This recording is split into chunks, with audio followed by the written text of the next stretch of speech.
Úvodem bych se vám rád představil, mé jméno je Tomáš Pancíř a jsem archeologem z Jihočeské univerzity v Českých Budějovicích. To, co vám tady budu prezentovat, respektive název této přednášky je Konec druhé světové války na Novobystřicku s podnapisem Zmizelá minulost a lidské osudy pohledem archeologie. V oblasti Novobystřicka se badatelsky věnuji již řadu let. Začalo to tím, že jsem tam začal z hlediska archeologie zkoumat tábory, které zde zřizovali Rusové ke konci druhé světové války. Těch táborů je tam celá řada, ty tábory tam zřizovali Němci za války pro zajaté Francouze a Rusy a Poláky. A dále pak právě ty největší, které tam potom ke konci války byly zřízeny, byly právě Rusy pro německé vojáky, pro německé zajatce. V průběhu těch výzkumů, v průběhu těch mých akcí, které jsem na Novobystřicku prováděl, jsem jezdil a zpovídal mnoho pamětníků a právě taková zásadní informace byla od paní Švecové. Byly nějaký děti, to víte, jak jsme běhali po vsi, no tak jsem mezi sebou, jak lidi říkali, umřelo zase dítě, bylo ho pochovat, oni ho odnesli k těm křížům, tam vykopali prostě hrobeček a tam je pochovali, no.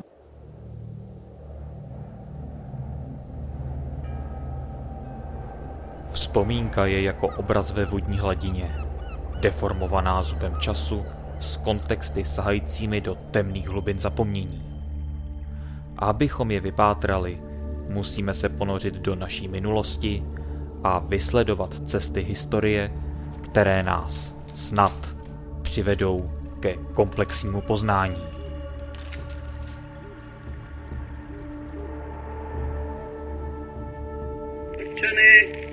A vojáci, prožívám nejtěžší chvíli svého života, neboť plním svůj nejbolestnější úkol, nad který lehčí by bylo zemřít. Sešly se 4 evropské velmoci a usnesli se vyzvati nás přijetí nových hranic, které odloučí německé kraje od našeho státu. Chtěli jsme přispět k míru, rádi bychom byli přispěli, ale nikoli tak, jak to bylo na nás vynuceno. Byli jsme však opuštěni.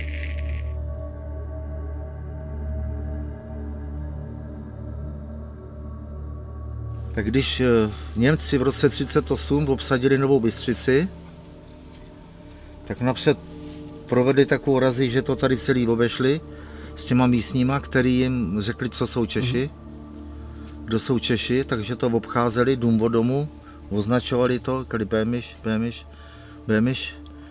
Když to tu měli dokola zdokumentovaný, no tak se posunuli dál, vyměnili je tady dost jako rakouský vojska, rakouský policisti tady z okolí, který to tu jako znali. Když roku 1938 nacistická armáda přijíždí do Sudet, je místními Němci vítána jako osvoboditelé. Vyvstává proto otázka, jaký byl vztah mezi pohraničními Němci a Čechy v této oblasti. Vztahy mezi Čechy a Němci v takzvaných Sudetech ovlivňovaly na jedné straně české, na druhé straně německé spolky. Jedním z nich byla Národní jednota pošumavská, tady pro jižní Čechy, a Národní jednota severočeská, které byly pro takzvané zněmčelé pohraničí důležité v tom, že zde podporovali český živel. Němce zase, jako zde na jihu, podporoval Deutsche Böhmerwald Bund, který založil Josef Tašek, to byl starosta města Českých Budějovic, tehdy tedy Budweis. Vztahy se měnily, jiné byly ve 20. letech, kdy byly většinou přijatelné, jinak to vypadalo ve 30. letech, kdy do hry vstoupila velká hospodářská krize a následná deprese.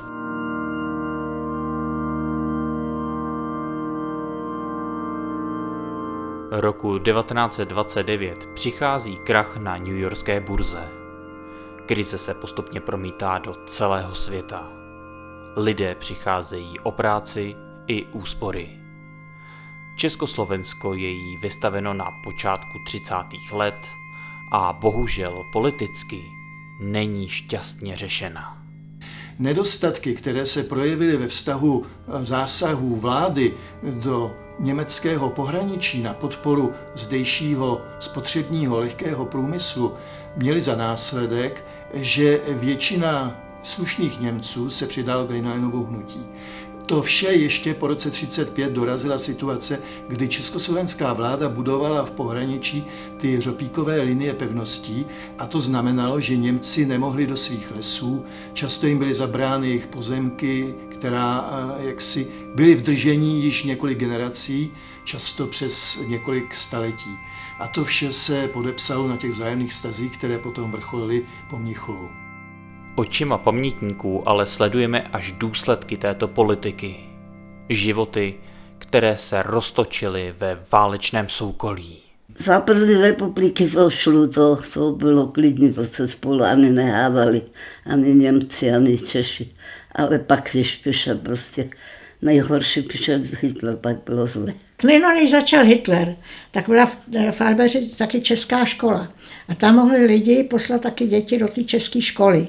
Jo, tak jako já měla 2 sestry a ty chodili do německé školy a ty poslední 2 roky je táta poslal do té Albeře, aby se naučili taky česky. No a když potom nastal ten Hitler, tak i na ty holky oni, třeba na ty moje sestry, jo, ten jeden prostě jim nadával, že šli do české školy. Ale oni lidi s nima dobře vycházeli, že Židama to potom dělal všechno ten Hitler. Jak Heinlein, jo, ten byl pilný. Takhle to začalo pak, no. Na základě svědectví paní Švecové vyjíždíme s archeology k místu, kde měli být na konci druhé světové války civilisté pochováni. Jsou tam opravdu hroby? A pokud ano, lidí, co zemřeli přirozeně nebo násilně? Samé otázky a odpovědi hluboko pod našima nohama.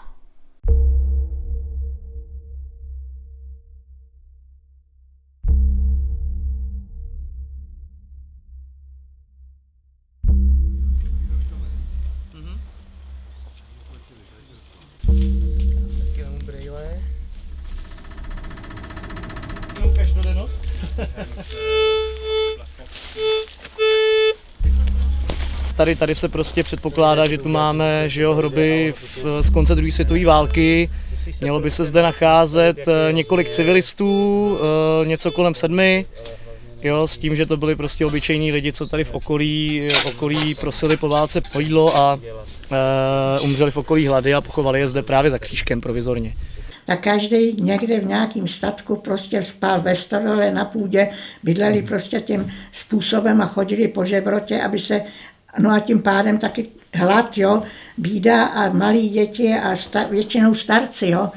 Ty tam asi pochovali, ale nevím kolik, protože my jsme měli hřbitov v klášteře a z toho Blata jsou to 2 kilometry do toho kláštera.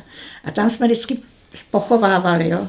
A tam, jenže do toho přes ten les se nesmělo, u toho kláštera tam byly ty, jo, ta hranice těch zajaců, tak nesměli ani na ten hřbitov. Tak pochovali u toho kříže, vyšli z Blata směrem na klášter a tam je asi takový 300 metrů od Blata takovej kříž a 2 kaštany. A za těma kaštanama a za tím křížkem, jestli tam pochovali 5 nebo 6 lidí, já nevím. Ovšem, tím značně předbíháme událostem. Nechme naše archeology zkoumat a vydejme se zpět do minulosti.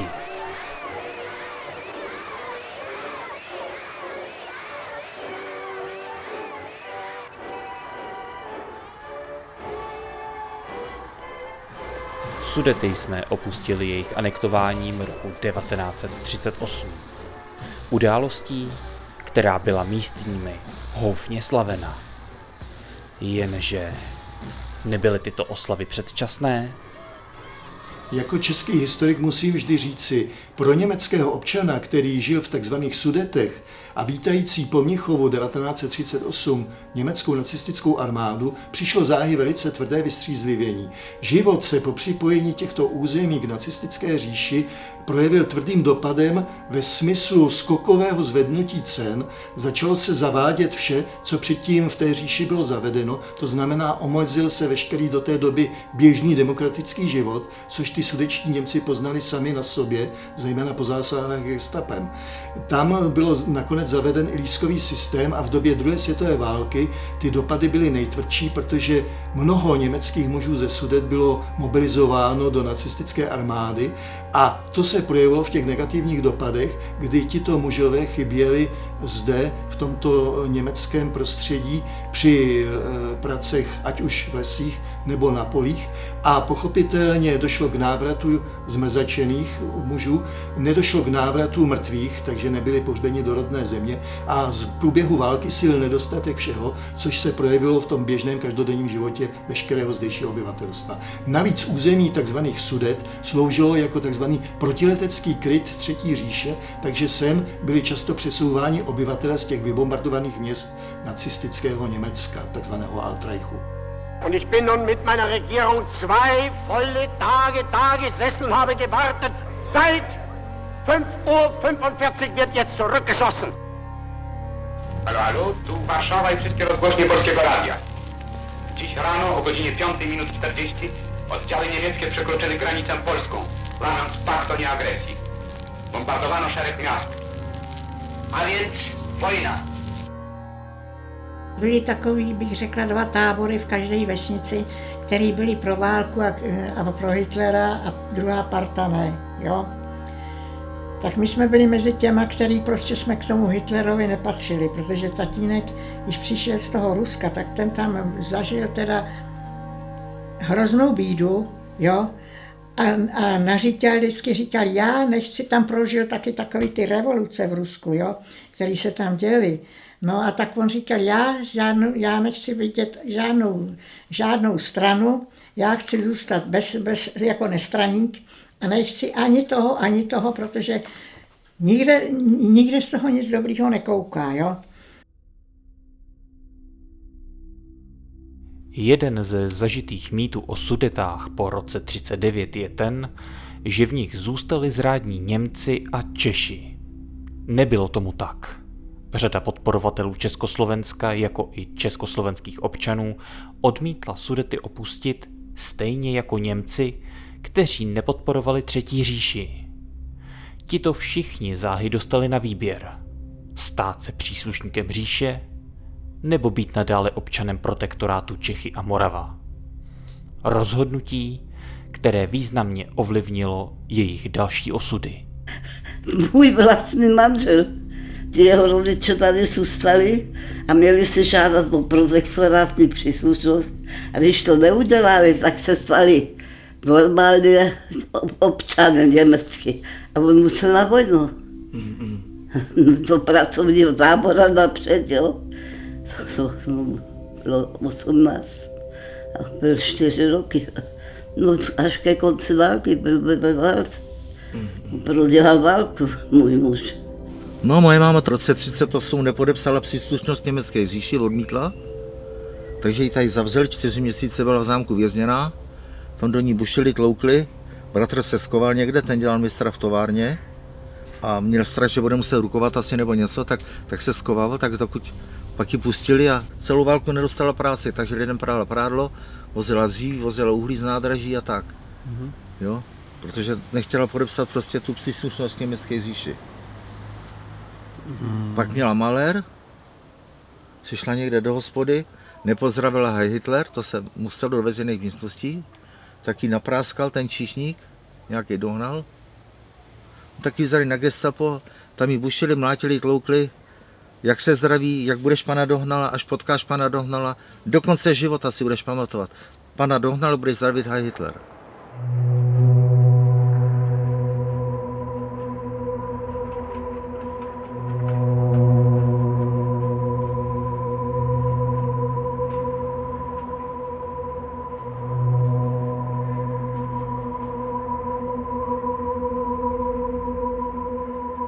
Totální poslušnost a válečná politika.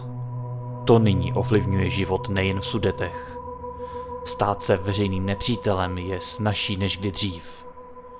i samozřejmosti typu poslouchání rozhlasu, chození do kostela či konzumace vlastních potravin vás může dostat do vězení, na nucené práce či popraviště.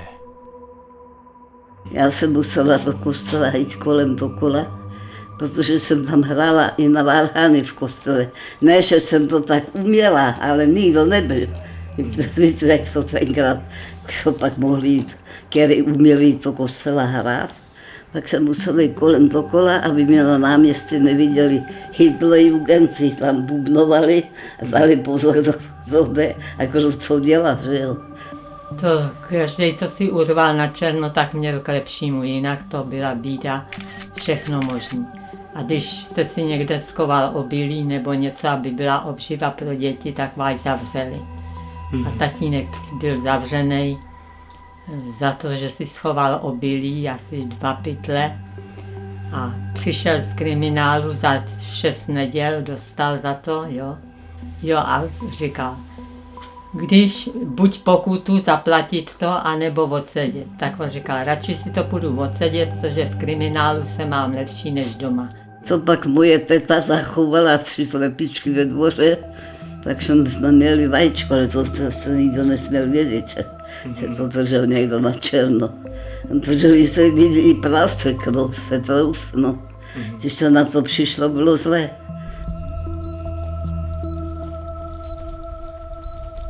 Magnetometrem, přístrojem, který zaznamenává anomálie v půdě, se pokoušíme lokalizovat jakékoliv abnormality, které by nám přesněji určily polohu možných hrobů.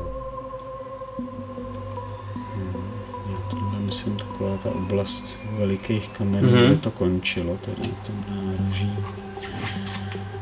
Zkusit zapátat, jestli bychom nenašli nějaký jiný letecký snímek, kdyby třeba byl ten kříž trošku víc vidět, ale... A tam vlastně blíž té cestě, tam kde se to předpokládá, tam skoro nic není. Kde? Jsem tady v této oblasti. Tam vlastně ukazovala ta pamětnice a tam to vypadá, že není vůbec nic. Ale to už je jako víc vystrčený, od toho křížku je to dost daleko, mám pocit. No, ale... Jo, ono to nic neznamená, no. Nám tam křičí ty kovy, které jsou tam rozptýlený a jestli tam leží nějaký zetlelý lidský těla, jako v jámě, tak se to vůbec nemusí projevit. Magnetometry, no, to je zrovna takový trošku oříšek.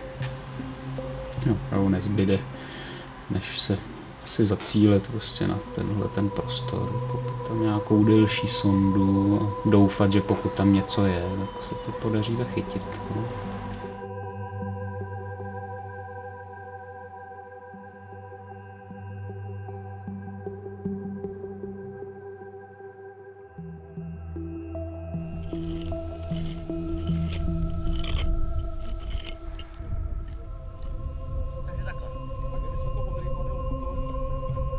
Archeologické vykopávky započaly a i my se v minulosti posuneme kupředu.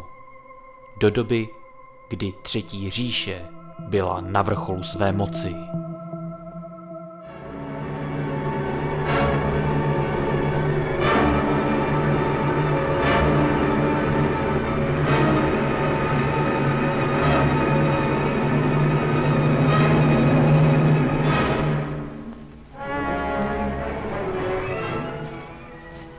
Nach 18 Tagen ist der Feind völlig geschlagen.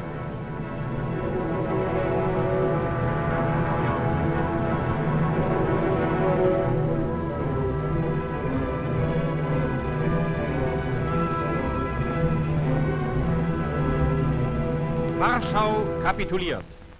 V roce 1939 až 1941 zná Německo jenom vítězství.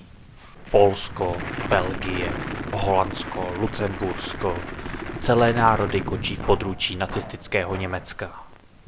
22. června 1940 se do tohoto seznamu přidává i Francie. Wehrmacht počítá celé armády zajatců. Část z nich je přesunuta právě na Novobystřicko, kde nově vzniká zajatecký tábor. Zajatecké tábory sloužily jako mimořádně důležitá základna pro nejrůznější práce všeho druhu a počet nasazených zajatců rostl přímo úměrně nástupu mobilizovaných Němců do totální války od února roku 1943 po stalingradské porážce. Chování k zajatcům se vždy odvíjelo od toho, co hlásala politika NSDAP a jak se chovali jednotliví strážci zajatců relativně. Nejlépe se chovali k Francouzům, mnohem hůře k Polákům a úplně nejhůře k Rusům, které byli u nich považováni za tzv. Untermensch, čili podlidi. Takže se tady sešla ta skupina těch starostů z těch okolních městnic, možná i z Rakouska částečně, no a probírali, kde by to bylo. No a vybrali místo jako směrem na Albes, na levou stranu, říká se to tam jako na Ovčárně, u silnice.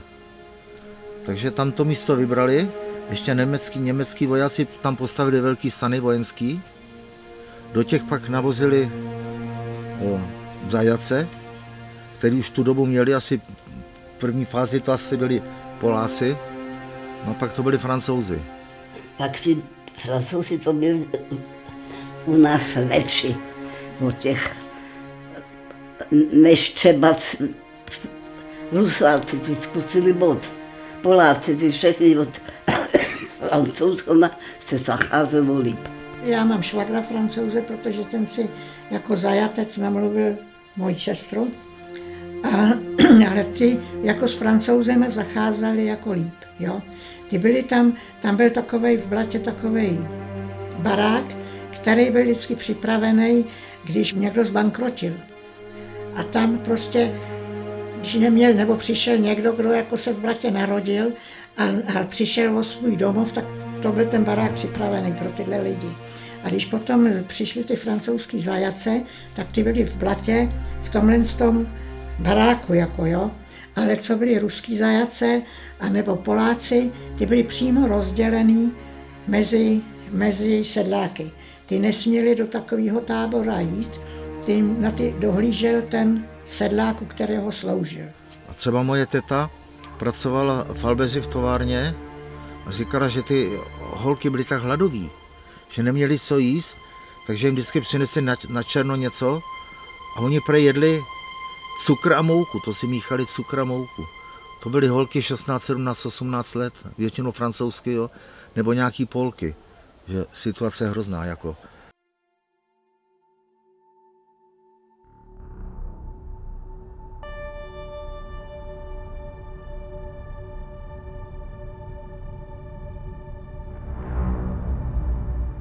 Odkrývací práce započaly.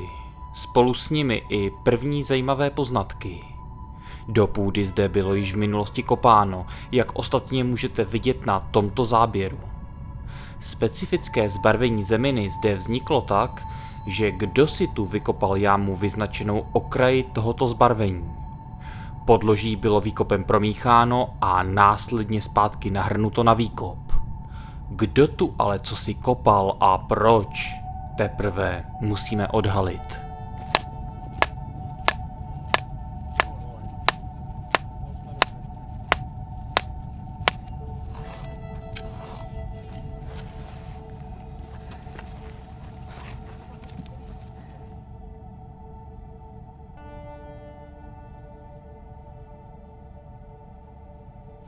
Tome, na čem teď jsme teda?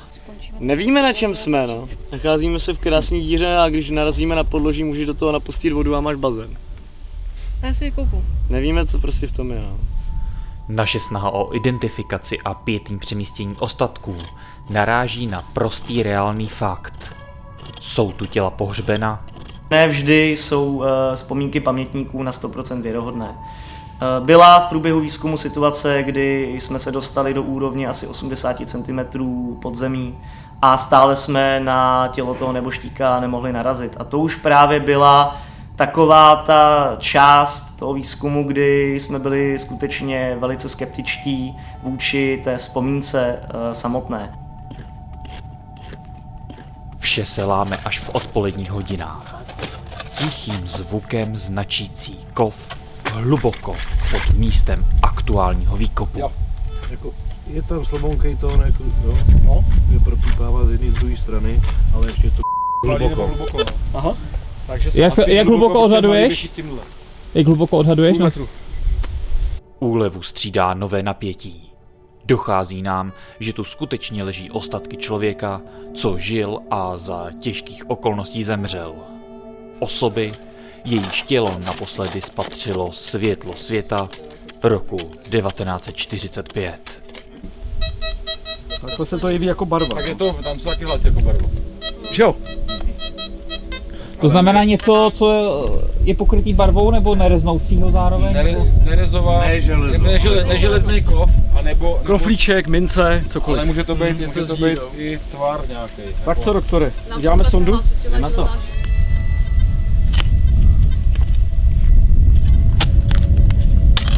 Ale jo, já si myslím, že je najdem. Já taky. Až dosud jsme v našem dokumentu probírali historické události, které sice pro místní oblast byly napínavé, ale nikoli hrůzostrašné. Příště už to platit nebude. V další epizodě si konečně odhalíme, jak to vlastně z hroby u Blata je a proč to všechno pro tolik lidí skončilo tak tragicky.